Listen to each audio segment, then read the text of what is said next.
Hey hey hey!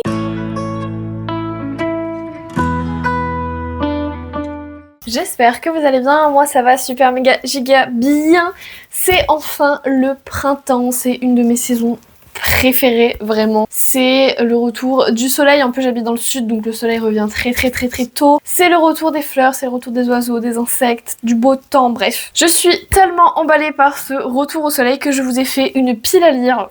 Déjà, il y a énormément de livres. Et en plus de ça, étant donné que le mois de mai approche à grands pas, je me suis focalisée beaucoup sur de la romance, étant donné que je réserve beaucoup de fantaisie au mois de mai, ce qui est logique, j'ai envie de vous dire. Du coup, nous ne sommes pas moins sur 17 livres à lire au mois d'avril. Je me dis que c'est amplement réalisable dans le sens où, certes, je suis en examen, mais en attendant, j'ai beaucoup de temps libre. Et je pense que instaurer une routine dans laquelle j'arrive à lire en même temps que je révise peut être très intéressant pour mon petit cerveau et ma capacité de rétention. Et en plus de ça, ça veut dire que j'ai aussi quelques trajets en bus pour aller jusqu'à la fac passer mes examens, et donc c'est un peu intéressant dans le sens où c'est sur mes trajets que je lis le plus souvent. Donc voilà, je vous propose qu'on y aille tout de suite et qu'on cesse de bavarder plus que ça. C'est parti!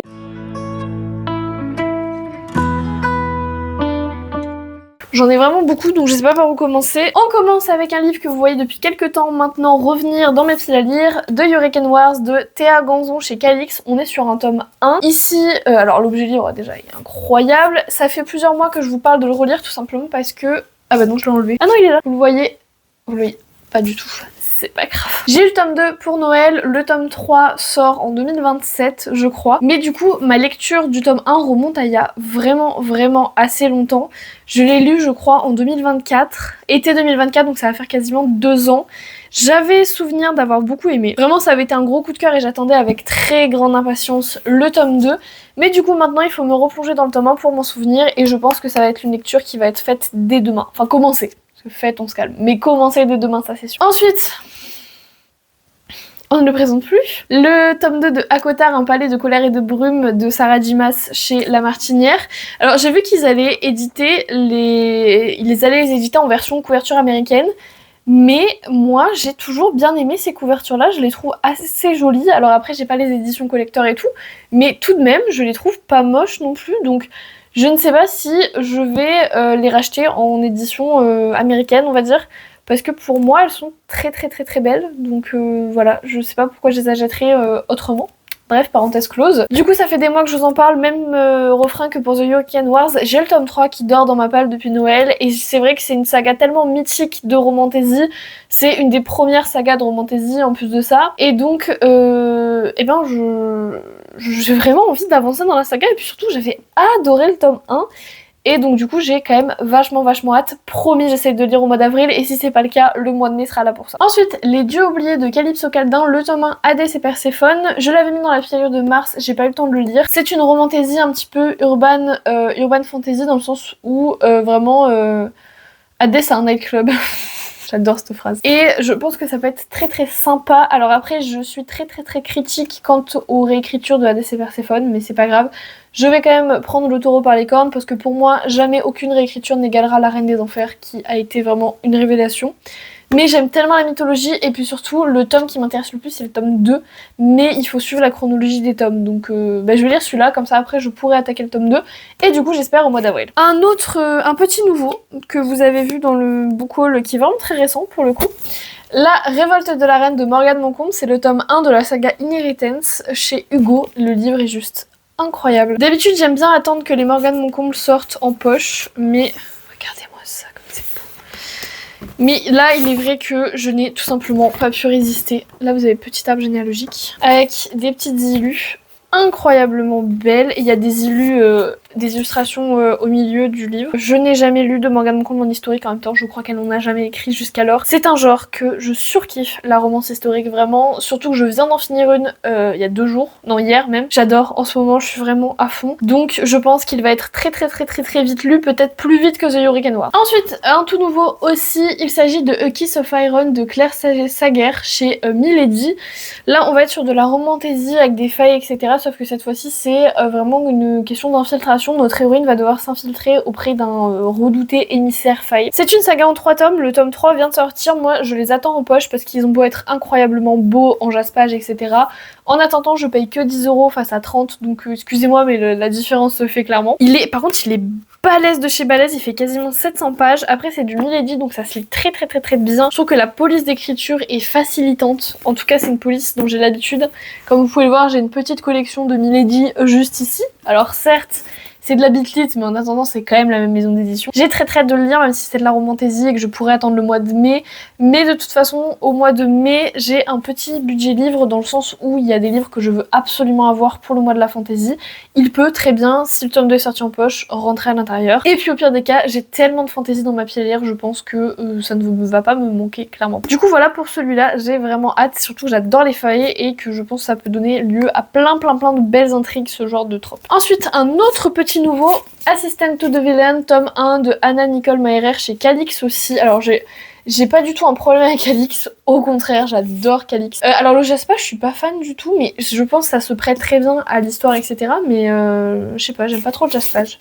D'ailleurs, livre avec celui-là, offert par mon chéri, que j'embrasse. Du coup là on va être sur une jeune fille qui va trouver du taf en tant qu'assistante du méchant et elle va se rendre compte qu'on essaye de tuer son méchant et donc du coup elle va essayer de tout faire pour l'en empêcher. Donc on est sur une romantaisie un peu enemies to lovers, un peu boss employé. Je pense que ça peut être très savoureux, plus avec des grenouilles. Ensuite on change de pile, je me fais des petites piles à chaque fois. Un livre que vous allez bientôt voir en point lecture, j'ai lu le tome 2 au mois de mars, du coup là je me fais le tome 3, Le Noir et ma couleur, le tome 3 La Riposte de Olivier Gay chez Rajo. C'est une des sagas de mon enfance dans le sens où c'est cette saga qui m'a un petit peu introduite à la fantaisie et à la romantaisie parce qu'il y a un peu de romance.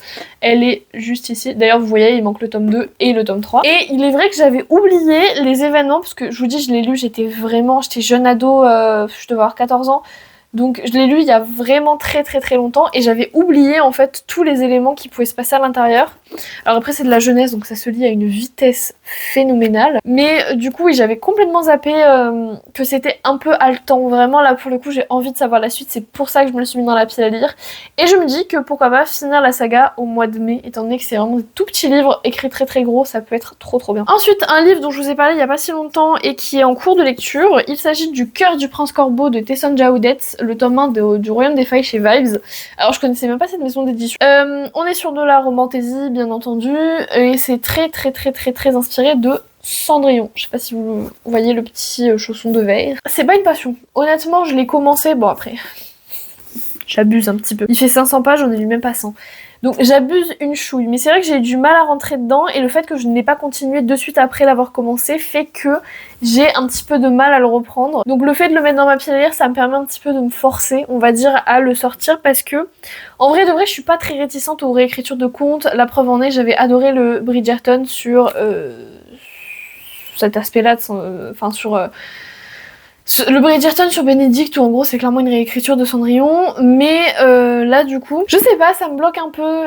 Il y a le fait que l'héroïne soit un petit peu pour l'instant son caractère me plaît pas tant et donc je pense que c'est ça qui me bloque aussi malheureusement, alors que c'est très bête hein. Je veux dire son caractère ne devrait pas me rebuter plus que ça, mais bref. Mais je pense que le fait de le mettre dans ma pile va me forcer à le lire parce que ça a l'air vraiment bien. En plus de ça on est sur du fake dating etc, ça a l'air génialissime, donc qu'est-ce que j'attends? Ensuite, une autre fantaisie, comme quoi visiblement je ne tiens pas mes engagements. Mais après, vous remarquerez que... Alors pour l'instant, il y a eu beaucoup de fantaisie, mais vous inquiétez pas, il y a beaucoup de romances qui arrivent derrière. Donc en vrai, j'essaie d'équilibrer ce mois-ci. La Promise du Roi de l'Ombre de Sylvia Mercedes chez Roncière. La saga est sortie au complet. Alors j'ai vu que la saga était sortie en poche et donc je me tâte une fois que je l'aurai lu à le revendre et à racheter la saga en poche parce que la saga compte 5 ou 6 tomes et donc si je commence à foutre 20 balles à chaque fois, ça va être très long. Donc vu qu'elle est sortie en poche il y a pas longtemps, je me tâte. Je verrai en fonction de mon avis sur ce tome 1. En gros, c'est une princesse qui a un fardeau et sa sœur va être promise au fameux roi de l'ombre, sauf qu'en fait, c'est le roi de l'ombre et la sœur qui vont tomber amoureux. C'est pas le genre d'histoire que j'aime bien parce que j'aime pas qu'il y ait quelqu'un de bafoué. Mais si c'est bien fait, c'est vrai que j'aime bien. Genre le tome sur Anthony dans les Bridgerton, je suis incapable de le lire juste parce que je sais que c'est ça l'histoire. Surtout qu'Anthony, on le connaît un peu. Bon, un peu aussi à travers la série, mais même dans les livres, il est comme ça. Il est quand même très peu de gentleman, enfin vraiment c'est... Et d'ailleurs je vais vous en parler tout à l'heure parce que j'ai lu, je veux lire le tome 2 d'un livre celui que j'ai fini hier, et il y a un petit peu la même histoire où la nana est déjà fiancée, mais c'est bien fait, donc c'est vrai que j'apprécie bien. Mais c'est vrai que ça a tendance à me bloquer et je trouve ça dommage parce que ça peut être vraiment une très très bonne saga de fantasy. Je me tâte à les racheter en poche, mais en tout cas celui-là je vais le lire en grand format, c'est pas grave. Ensuite, enfin de la romance, j'ai 2 romances. Tout d'abord Kings of Sin, le tome 1, La colère de Hannah Wong chez Hugo Roman. Le résumé m'avait beaucoup intriguée sans capter que Hannah Wong c'était l'autrice des Twisted Love, mais le résumé m'avait intriguée. Alors il a été mangé par mon lapin de l'époque, voilà, qui n'est plus aujourd'hui malheureusement, mais quand j'avais mon lapin, voilà, il avait dégommé plusieurs de mes livres, dont celui-là. On est sur une histoire de milliardaire etc. et de mariage arrangé. Qu'est-ce que je demande de plus? Rien du tout. Et en plus, j'ai vu que je crois que c'est le tome 2 ou le tome 3 qui m'a l'air encore mieux que celui-là. Et donc vraiment j'ai trop hâte de lire, donc je pense que je vais essayer de me le faire au mois d'avril. Nice to Meet You de Samantha Morgan et Ellie Diossa chez Plume du Web. On va être sur l'héroïne s'infiltre en fait au sein du Met à New York, dans le département archéologique pour mener l'enquête, parce qu'elle est détective privée, voilà. J'avais eu une espèce de regain d'énergie quand je regardais beaucoup Bones. Là c'est vrai que j'ai un peu abandonné Bones, par contre je suis beaucoup sur les experts en ce moment. Risolier Hiles, en fait tous les films policiers, séries en général, où en gros il y a il y a beaucoup d'importance donnée aux scientifiques qui vont aider en fait à l'enquête. J'ai une passion pour ça. Alors ça n'a pas tant de rapport parce que là on n'est pas sur des scientifiques pour résoudre des meurtres, mais c'est vrai que l'aspect archéologie etc. peut beaucoup m'intéresser à ce niveau-là. Donc voilà. Et enfin, dernière pile, et après, promis, c'est fini, je vous laisse. Je dirais que je suis prof, c'est terrible. Une romance historique que j'avais un petit peu oubliée. Il s'agit de Mrs. Stafford et le capitaine Conrad de Ellie Grimes chez Le Livre de Poche.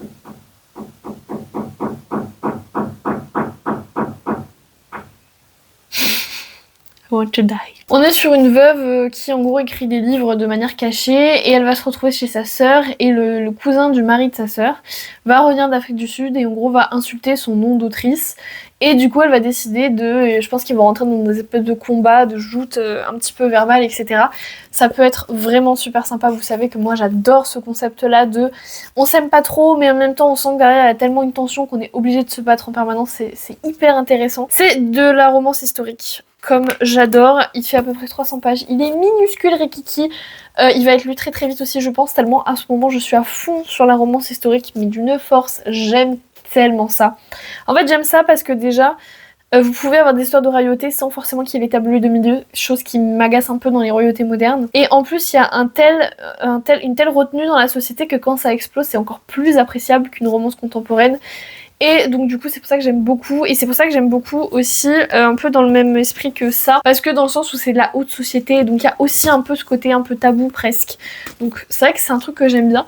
Du coup, voilà, petite romance historique, il y en a une deuxième, bien entendu, vous allez voir. Un autre livre que j'ai commencé il y a longtemps, Flawless de Elsie Silver, la saga c'est Chestnut Springs. Comme vous le voyez, je l'ai commencé, j'aime bien pour l'instant. On va suivre Summer qui est obligée c'est la fille de l'agent d'un grand cow-boy au Canada, qui s'appelle Rhett, et Rhett en fait il a fait une connerie commerciale, on va dire, il a dit qu'il aimait pas le lait... Enfin le truc nul à chier quoi, même moi je suis outrée mais bon c'est internet et les gens en général sur les célébrités. Et donc du coup elle est sa babysitter entre guillemets, il faut qu'elle surveille, qu'ils prennent soin de lui etc etc. Et en fait ils vont tomber amoureux on s'en doute. J'avais beaucoup aimé, je l'avais pas continué parce que j'étais dans une période d'examen dans mes souvenirs et donc du coup c'était assez compliqué pour lire à l'époque. J'espère vraiment le finir au mois d'avril. Ensuite, une autre relecture, c'est une romantaisie certes, mais étant donné que j'ai un tome d'avance encore à lire et que je ne me lasserai jamais de relire cette saga, je pense que je peux me permettre. Une danse avec le prince Faye de Eliskova chez Big Bang, c'est le tome 2 de Un pacte avec le roi elfe, un duel avec le seigneur vampire, un chant avec le duc des mers. Ma saga en fait, enfin ma saga, pas moi qui l'ai écrite. Mais c'est la saga que je surkiffe. D'ailleurs, je me tâte à les acheter en édition collector pour les avoir en toutes les éditions, parce que les éditions collector à l'intérieur, vous avez des illus.